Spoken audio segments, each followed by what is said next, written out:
Gotcha. Good morning, Miss Mary Ann Keckler. Thank you for being here today, and thank you for volunteering to be a part of the Remembering Our Veterans program. So today, April 26, 2023, you and I both have the pleasure to be here at the National Advisory Committee for the VAVS 77th Anniversary Conference. So thank you for being here. Thank you for volunteering with the DAB for I don't know how many years, but many, many years, and we'll get into that a little bit later. So, thank you, ma'am. We're going to start out today by introducing Miss Marianne Keckler as the Florida DAB rep for VAVS. And again, as I said, I'm Frank Jones with Bay Pines VA Healthcare System. And the first question we'd like to ask you is a biographical question. Tell us about your childhood, such as where you were born, where you grew up, and your early education. I was born in Derby, Connecticut, 1940. I went to a Catholic school, and then on to my high school, and then I have a couple of months of where I started college, and then Excellent. Thank you. Now, your early days of service. What motivated you to join the military? Were you drafted or did you enlist? And what branch did you serve in and why did you pick that branch? my motivation was I had two uncles that were in World War II, and it always impressed me to see them when they would come home on leave, and to see them in their uniform. And I said to one uncle, "When I grow up, I'm joining the military." Absolutely. What branch did you I was in join? the United States Navy. I went in 1959. 1959. And what was your occupation in I the was a Navy? personnelman when I was in the Navy. Excellent. Um, And when did you get out? I got out in 1962, the day before the Bay of Pigs. All right, excellent. All right, here we go. So, which wartime conflict were you uh, involved in, or were you in the service at the same time of? And exactly what were some of the travels and opportunities that you were able to witness while you were in the Navy? Well, I was in during the very beginning of the Vietnam, when Vietnam first was started, and they started sending troops over. Um, Traveling, I was at Bainbridge, Maryland for all my tour of duty. Women back then, a lot of us when we came out didn't even feel we were veterans. We didn't travel as much. We didn't have the traveling expertise back in those days because we were not going to combat. We were not serving aboard ship. We were not serving where they travel you with the planes and whatnot. It was very confined for women back in the days that I was in. Very few women went in the military at that point in time. Absolutely, I could imagine. Um, so we're going to skip a couple questions. We're going to go down to this one question that I believe, is more in line with what we're speaking about right now. So, what are some of the things that you miss from your time in service? And is there anything that you're glad that you have left behind? Or let's change that a little bit. Are there any things that you're glad that have changed quite a bit since the time that you were in? Well, I miss I miss the camaraderie in the service. Mm-hmm. Everybody getting together and enjoying because we were kind of confined to a base. We had nothing but the enlisted men's club. It was very difficult to get off and on the base. And yeah, I miss all of that. I miss the people I was with. I miss the people I was talking to. Um, as far as what I'm sorry that didn't happen, that I didn't stay in. Okay. I'm very sorry that I didn't. I had my shipping over papers all signed under my desk blotter and my orders cut, Mm-hmm. and I walked away. And I walked away because back then it was very difficult to move up in grade, especially if you were in a closed rating, which I was. The billets weren't there for you to. So knowing I possibly may get out, even though I had all that ready for me to go if I decided to stay in, I took the test. And of course, in the Navy, the test comes, you do it in February and do it in August. So I took the test and I thought, oh, I probably won't get move up in grade. And I had two jobs waiting for me when I got out. Of course, we were only making $96 as an E3 a month. And I had a jobs making a lot more money that they offered me if I came to work with them and when I got out. So I said, okay, I'll walk away. Well, I got a letter from the United States Navy back when the results came out in October that I'm 84. I should have gone running back because I certainly enjoyed my time in the military. I enjoyed the people I was with. There were a lot of restrictions, and what I've got out of it, I would put chits in. I put chits in to go to sub school. I put chits in to go to SEAL training. I put chits in to go to Vietnam. And the commanding officer of the base told me, McDonald, stay in. 10 years from now, you're going to get everything you want. 10 years later, it started working for women to move on up. More billets were available for women. Back when I was in the billets were very minimal. You could go to in communications, you could go to air traffic control, personnel, yeoman, core school, but that was all that was really for women. Had I stayed in, I probably would have moved up because I enjoyed my time in the service. I enjoyed what I did. I enjoyed serving my country and knowing it was making a difference. Well, I can tell you from my own personal interactions with you over the years that you definitely have that dedication and never give up attitude. So no doubt you would have moved up. So, and I'm glad that our military has taken the actions to make it more uh, equal for male and female soldiers, along with the VA as well. Over the last 6 years, we've made huge improvements to our women's health, medical health program. So thank you so much for being a part of that change back in 1959 to 62. All right. So you know as well as I do, being a veteran, that there's a million funny stories that we tend to have from our time in the service. Are there any humorous or um, predominant stories that you would like to share? I think the stories I'd like to share is not just in the military, but it's also on the outside. You there's a lot of activities that you can get involved in. And I tended to get involved in quite a bit on the base. When they opened it up, we had a drama class. We had many other things that we got a chance to do, and I took advantage of every single one of them because everything was different and it was a new experience. And everything in the military, from the day you go in to the day you leave, is an experience. Absolutely. And one of our questions here is, what was the best experience of your Returns. service?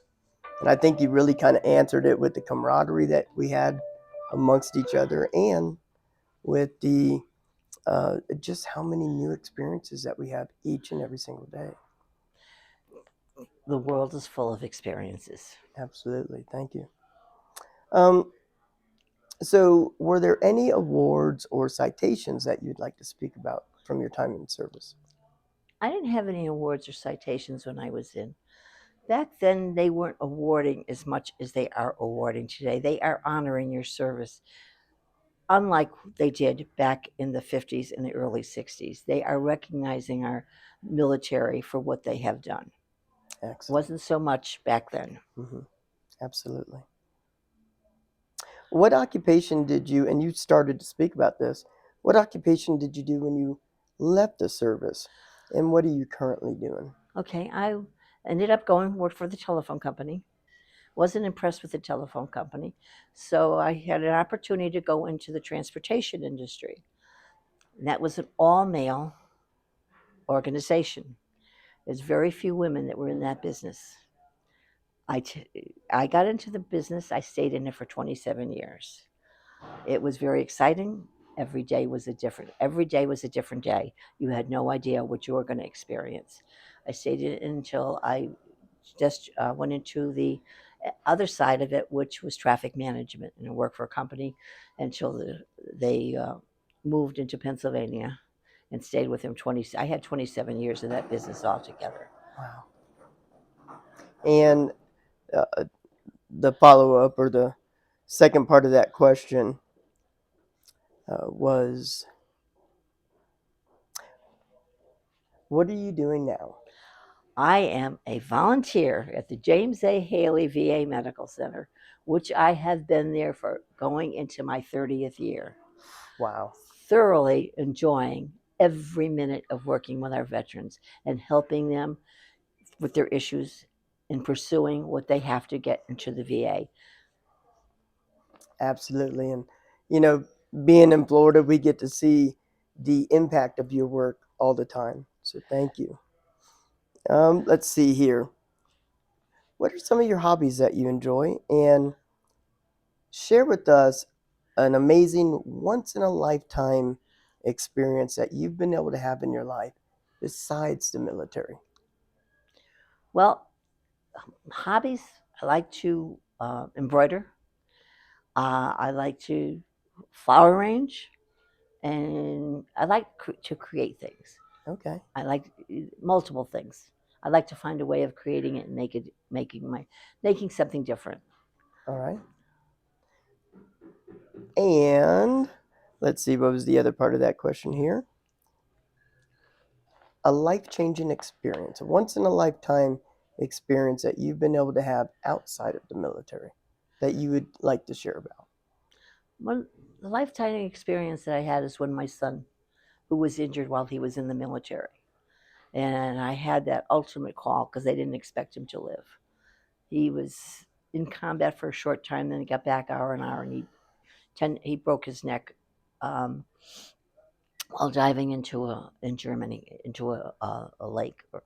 And the life that experience, I ended up in Landstuhl and saw what was going on, what was happening to our military when this with this experience, and what happens when they get injured, and then coming back and being able to work with the experience that I had, being able to go through his rehab with him, and being able to take all of that when this war started, and we had, as a polytrauma center, had all of the veterans that had been critically wounded, blown up by IEDs, sniper fire, anything else you could experience to go through rehabilitation.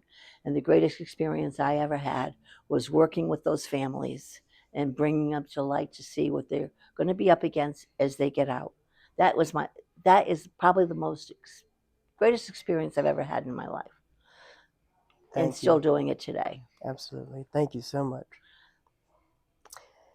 How did your military experience affect your life? And what was some of the life lessons that you learned while you were in the military that you continue to use today? My life experience in the military. When I went into the military, and it's hard for people to believe if they know me today, I was kind of on the shy side. Mhm. I wouldn't do anything because I didn't have the confidence to do things. I came out of the military with all the confidence in the world. That military experience I have gave me the confidence to be able to move forward and to be able to make a better life for myself. Absolutely. All right. We are almost done here. So, just a couple more questions. What do you wish more people, civilians, would know about our veterans and our military branches or services? Civilians, many of them, only 10% though, really served in the military, if they want to take the percentages, and to respect those that have served. As Vietnam, they didn't respect them when they came out. They were not there on their own. They were drafted. They went in to Vietnam not to be baby killers as they professed they were, but to make a better life for this country. had we not been there, and a lot of people do not understand this, had we not been in Vietnam when we would be a different country today. We wouldn't be the country that we are. We wouldn't have the freedoms that we have. They would have been taken away from us. I want people to understand that because they don't understand that thoroughly. And today, while we're serving, and we are serving overseas, we're serving it to protect the grounds that we walk on in the United States of America.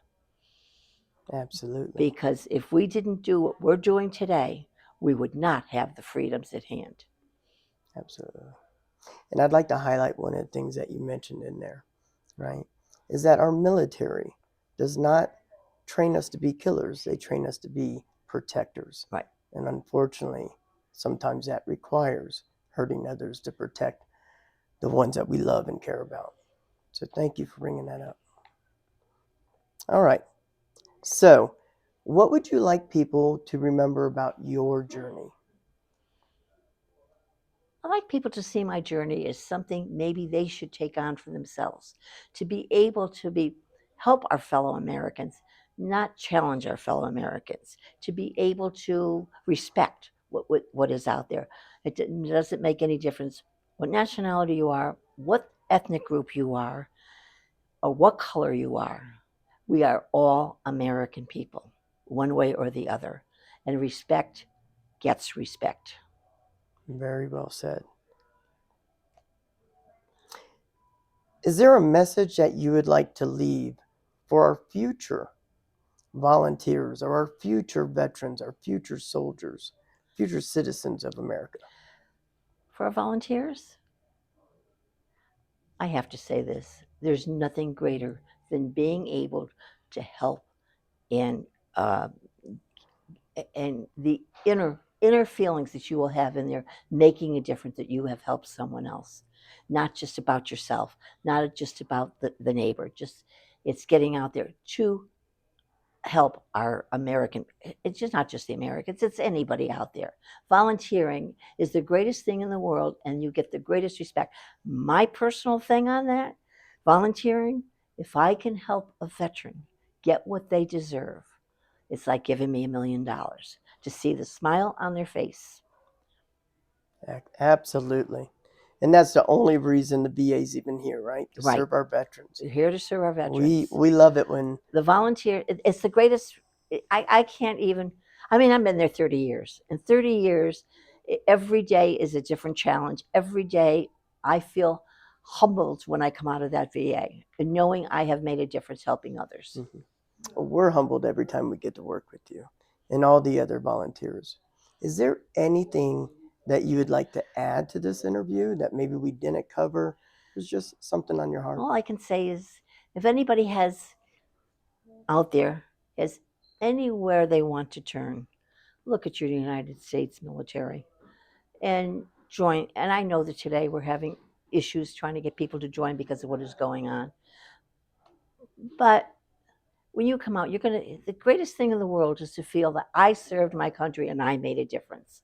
Making a difference is a very humbling experience. And you can feel proud. You can walk down the streets feeling proud about yourself that I am part of this country and what we have today.